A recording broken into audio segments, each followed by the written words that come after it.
If you've been following my channel for a while, you are going to be absolutely shocked at what I'm about to do. You're not gonna believe this. There ain't nobody gonna do it for you. You got to find your own.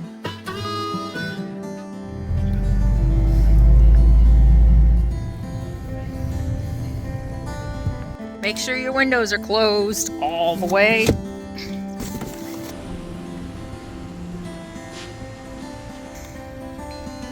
We're still in the moonlight, something sweet.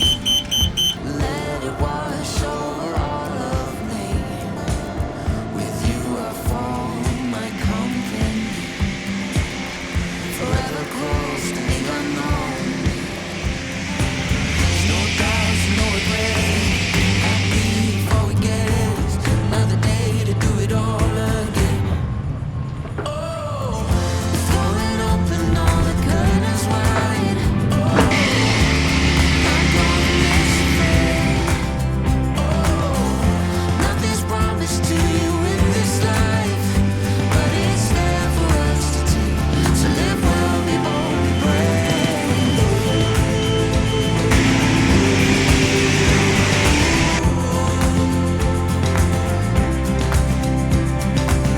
We lay in the daylight under the old oak tree. It's simple, beautiful, it's all we need. Chasing the wonder endlessly. Further into the unknown. Alright, well, I think that was a waste of 25 bucks. It needs to be hand washed. I'm still seeing dirt on it. I think it needs to be hand washed. But what do you think? Does it look any better? I forgot to do it before. So live well before we break.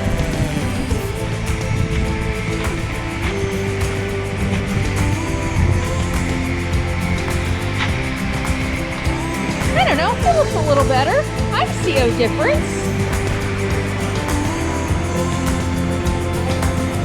Oh yeah, I see a difference. In the sun. And all you people who are like, yeah, well, you need to wash it more often, that's why it's all dingy. I don't care. I don't care. I feel good. Once every 4 years it works for me. All right, I did it. I washed my RV. So now maybe the super neat freaks can be quiet for a minute. All right. Hope you enjoyed my car wash. Carolyn Higgins is a professor of literature at Georgetown University.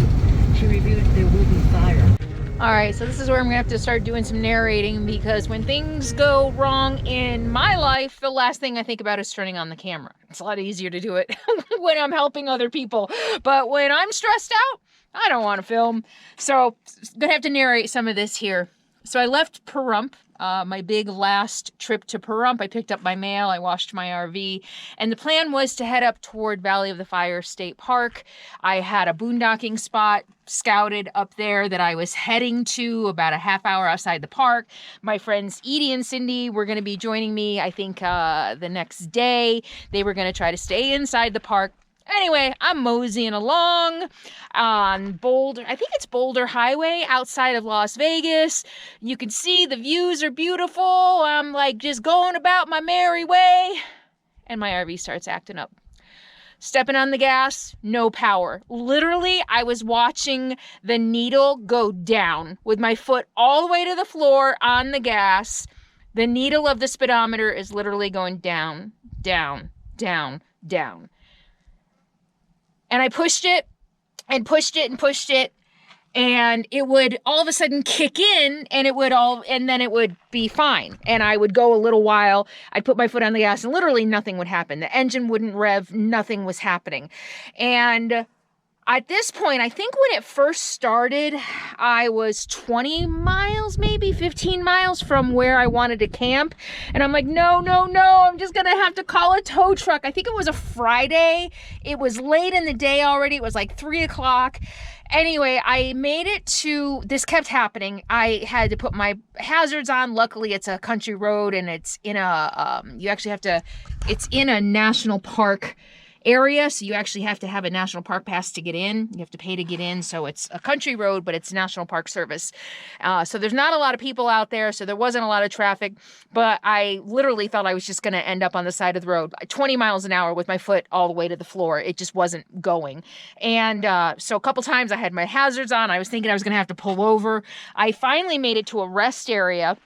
And at the rest area, just as I'm pulling in, both my transmission and my engine light went on right before I turned it off.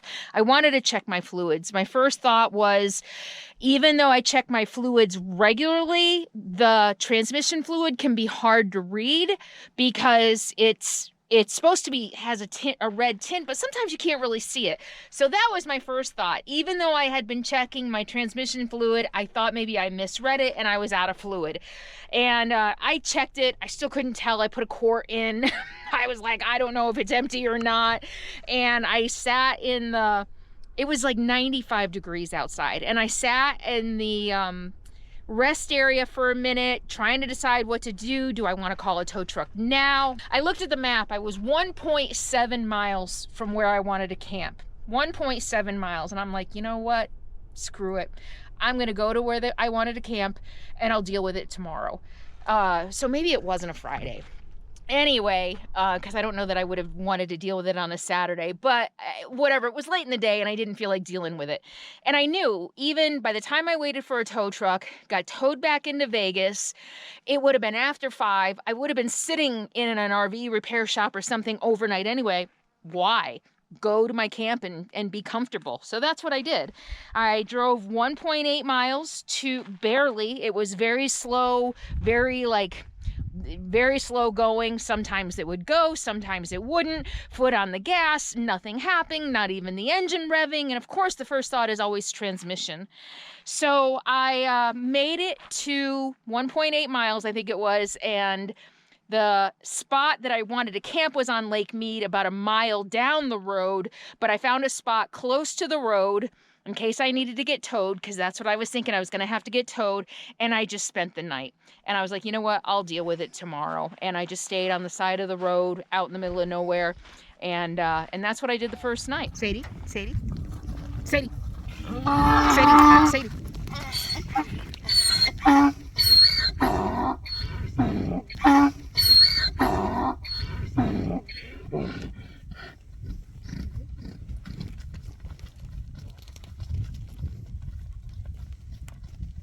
Somebody just got mad. So the next morning, I'm looking at the map and I see that Lake Mead camping is literally like a mile downhill. And I was like, you know what? I still don't feel like dealing with it. I just don't want to deal with it. If my RV can make it a mile downhill, I'm just going to camp for a few days and I'll deal with it later. And that's what I did. I made it down.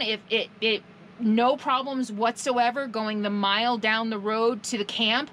I called my friends, both Edie and Cindy, and my friends Aaron and Sarah, and I said, hey, this is where I am. Great camping spot on the lake. It's beautiful. And they came and joined me, and we spent a week at the lake before I dealt with it. So that's where I'm going to leave the story today. I'm going to show you Lake Mead, and we'll pick up the story about the RV repairs in my next couple of videos, because I have a lot. I have Lake Mead, I have Valley of the Fire, I have 8 days in Vegas, and the repairs that got done and didn't fix things. There's a lot to this, and I know we just had the whole trauma with my mother, so I'll try to make today's video a little more positive rather than focus on all the problems that I've been having in my life lately, and it's been a lot. When it rains, it pours. So yeah, we hung around Lake Mead for a week, and it was beautiful. It was hot. We got to swim and have a good time. So that's what I'm going to leave you with in this video. Let's get to the video. Cute little garden. Oh.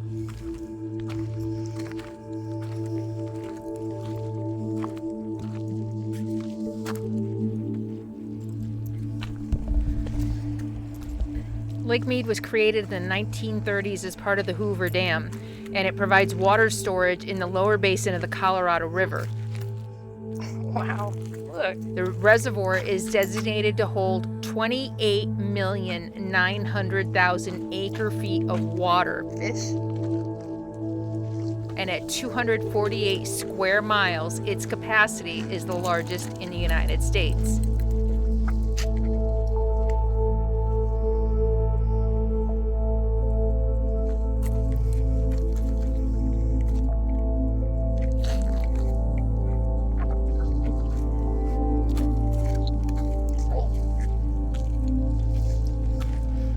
Here's a fun fact. The whole place that we camped was once underwater. In the summer of 1983, the Colorado River was rising really fast because of record snow and runoff from the Colorado Rockies. It was creating near record levels in all the reservoirs in the area. The Bureau of Reclamation said that the lake reached its highest elevation of 1,225 feet on July 24th. It was the first time the spillway had been opened since 1941.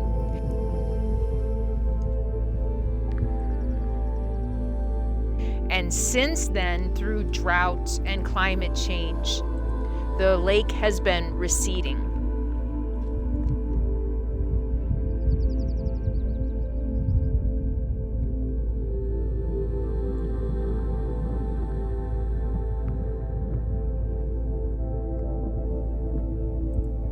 And in fact, the 10 lowest monthly water levels of Lake Mead have all been recorded in 2022. It's a little higher this year because of all the rain, so we're kind of lucky to be here and have some water in it. It's beautiful. You're gonna drown yourself. Wow. That weighs as much as you. Get it. Get it? Get it?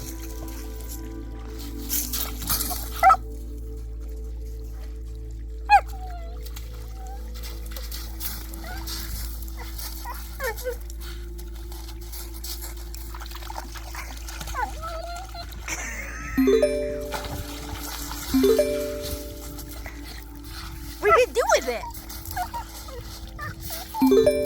What are you gonna do with it?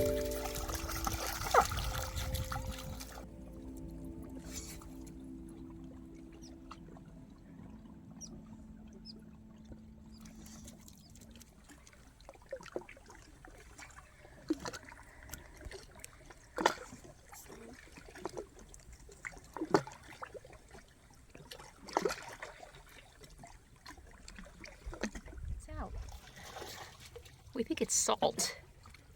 I don't know if you can see it, but look at the deposits in here.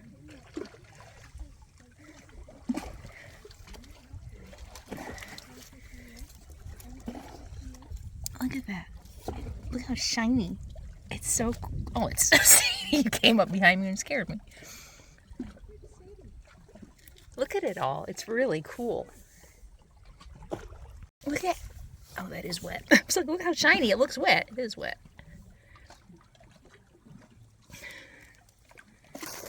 Look at. Oh my gosh, look. Look at that.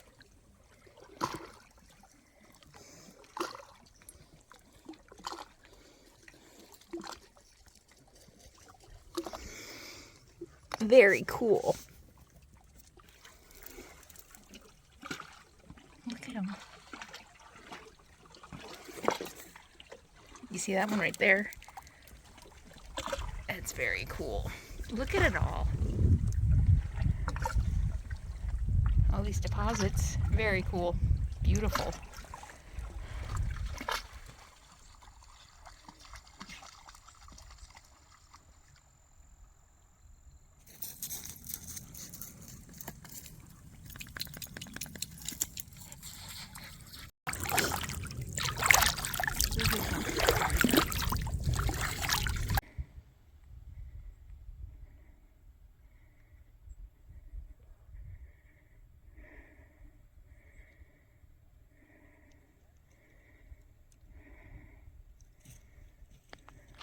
Here's a lesson. So that rental right there got stuck saw dust flying a minute ago. They were spinning their wheels trying to get out, and there's a flatbed tow truck here, but it can't get in front of the rental to pull it out. I've been in this situation before. They had to pull me out sideways.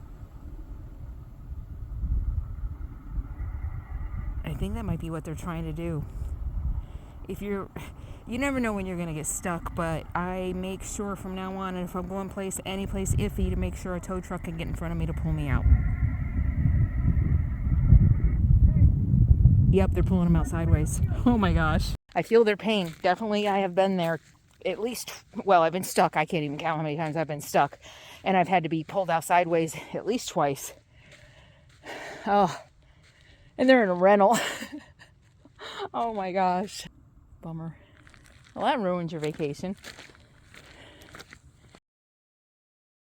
What's my advice now? For every newbie, if you're about to rent something, or you're new, or even not new, what's your right advice that I have learned from getting stuck so many times?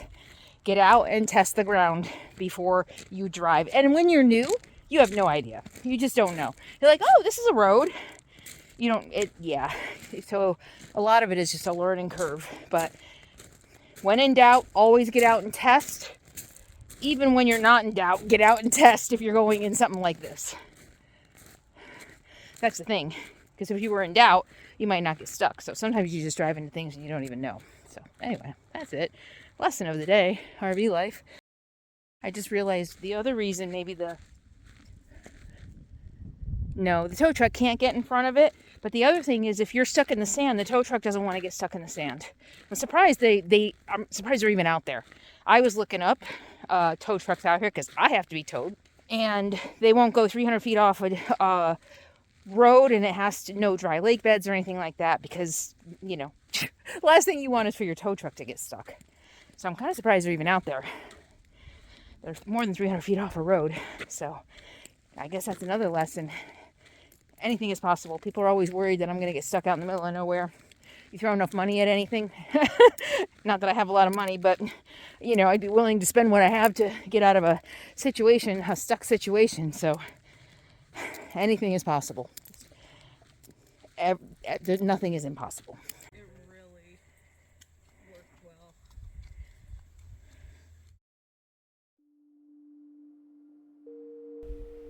So we're all sitting around the fire. My friend Edie mentions that the Northern Lights are going to be in the United States, pretty far south.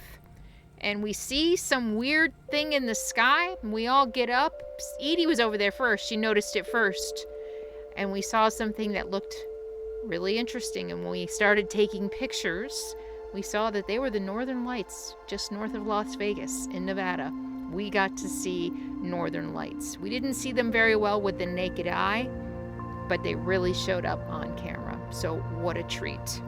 All right, stay tuned. Next time we'll go to Valley of the Fire, and I'll show you what happened when I decided to leave. Did I have to call a tow truck? How long did I stay in the shop? Did I stay in the shop? Did it get fixed? How much did it cost? The whole thing is coming in future videos. So make sure you subscribe to my channel so you don't miss a thing. Even if you think you're subscribed, YouTube always unsubscribes people. So please double check for me.